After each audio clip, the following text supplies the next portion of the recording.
Vous venez d'accoucher et vous êtes prêt à recommencer à vous mettre en forme.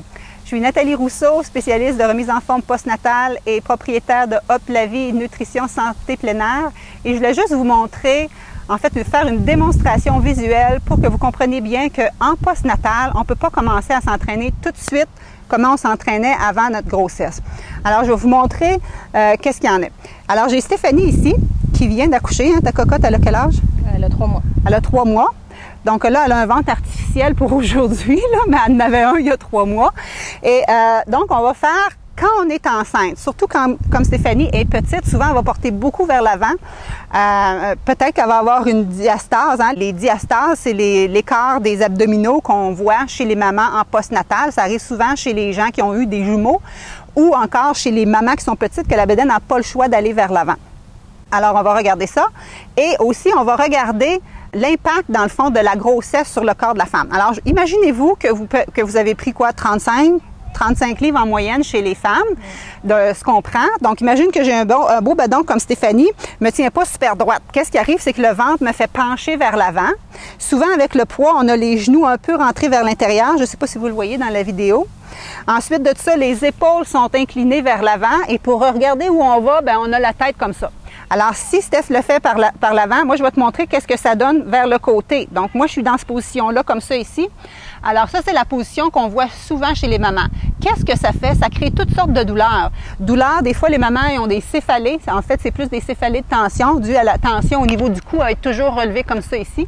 On a des maux de dos souvent au niveau du... Tu veux juste te tourner, Stéphanie? Juste au niveau ici, en haut du dos, à force d'être toujours comme ça ici. Beaucoup de douleurs aussi au niveau lombaire, hein, à cause du poids du ventre vers l'avant. Aussi, beaucoup de douleurs au niveau des genoux ou sur les côtés des genoux. Moi, je me souviens que j'avais mal. Je n'étais pas capable de me coucher sur le côté quand j'étais enceinte.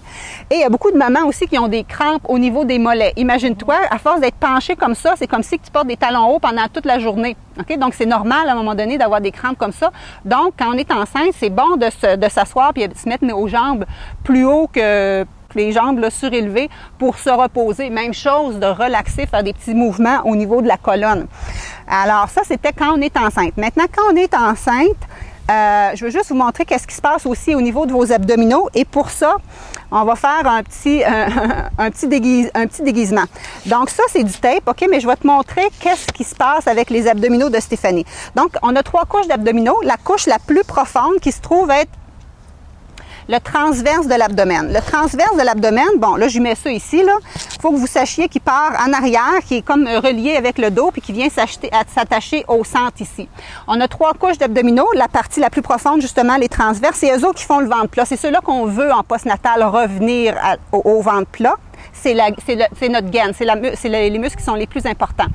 Ensuite de ça, on a les obliques internes, externes, qui vont nous aider à faire la torsion, qui vont nous aider à faire les mouvements d'incliner sur le côté. Et c'est ce qui nous redonne notre taille de guêpe. OK? Donc, on va les dessiner ici, encore une fois.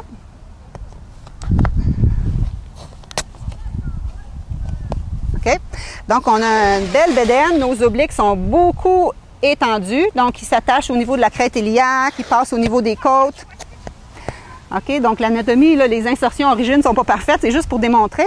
Et ensuite, la 3e couche, souvent, c'est celle-là qu'on veut, la plus belle, le Spirib, le 6-pack, la tablette de chocolat, appelez-la comme vous voulez. C'est celle qui est sur le dessus. C'est ce qui nous fait faire tous les mouvements d'incliner vers l'avant, comme ça, qu'on appelle le grand droit de l'abdomen. En fait, c'est 2 moitiés de muscles qui sont attachés au centre par une ligne blanche qu'on appelle la linea alba.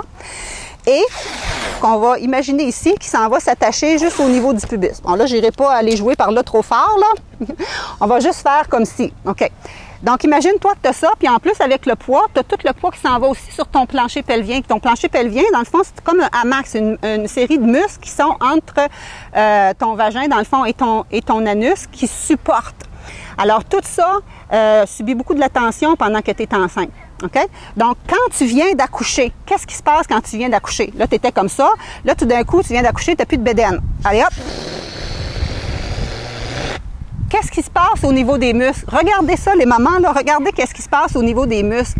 Tes muscles abdominaux, tes transverses, tes obliques, tout ça, et au niveau de ton plancher pelvien, c'est aussi flasque que ça. Est-ce que tu peux commencer à courir? Non. Est-ce que tu peux commencer à faire des redressements assis, des choses comme ça? Non. Voyez-vous que c'est super important de faire vraiment des exercices adaptés. Alors, tout ce qui est redressement assis, là, qui font plier le torse vers les jambes, ça va entretenir une diastase, si jamais tu en avais une, qui est un écart entre tes deux moitiés que je t'ai expliqué tout à l'heure ici, qu'on va vous démontrer dans une autre capsule comment démontrer. Alors, j'ai mes deux attaches comme ça. Quand je suis enceinte, c'est sûr que ça s'ouvre et souvent, ça reste ouvert en postnatal. On mesure ça avec les doigts ici. Si c'est ouvert, et même chez les mamans que c'est pas ouvert, je trouve qu'il y a tellement d'autres exercices qui sont mieux pour les mamans et même dans toutes mes clientèles, je travaille plus à la pilates, vraiment pour renforcer les abdominaux profonds. Donc, les abdominaux sont laxes. Alors, on commence par la base pour rentrer le ventre pour ramener le ventre, en fin de compte, là, pour revenir au ventre plat. On commence pas avec le jogging, on commence avec des exercices low impact. Moi, mes cours sont multiniveaux. J'en ai des gazelles qui sont sur le bord de recommencer à travailler, qu'eux autres, ils veulent courir, c'est correct. Mais les mamans, il faut que j'y retienne. Moi, j'y retiens. Là, je veux que personne court jusqu'à au moins 3 mois.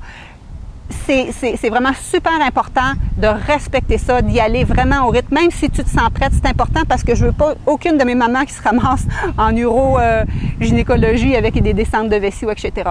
Donc, c'est un visuel pour te montrer qu'en grossesse, tes muscles sont distendus, tu as beaucoup de poids sur ton plancher pelvien, ça part pas du jour au lendemain, tout de suite après ton accouchement. C'est important d'avoir un entraînement qui va respecter ça et aussi qu'on va faire un travail pour tout ramener ta posture aussi, parce que quand tu vas avoir ton bébé, tu vas être porté souvent les mamans à tenir ça de même, puis là, tu as l'autre à nourrir en même temps. Alors, c'est vraiment tout un travail de posture, de gainage, de renforcement d'abdominaux en même temps que le travail cardiovasculaire pour remise en forme optimale. Et Stéphanie, c'est un bon exemple. Elle a sa belle cocotte de 5 ans qui vient parfois avec nous et elle a sa petite nouvelle qui a 3 mois et qui fait les cours. Super! Merci beaucoup!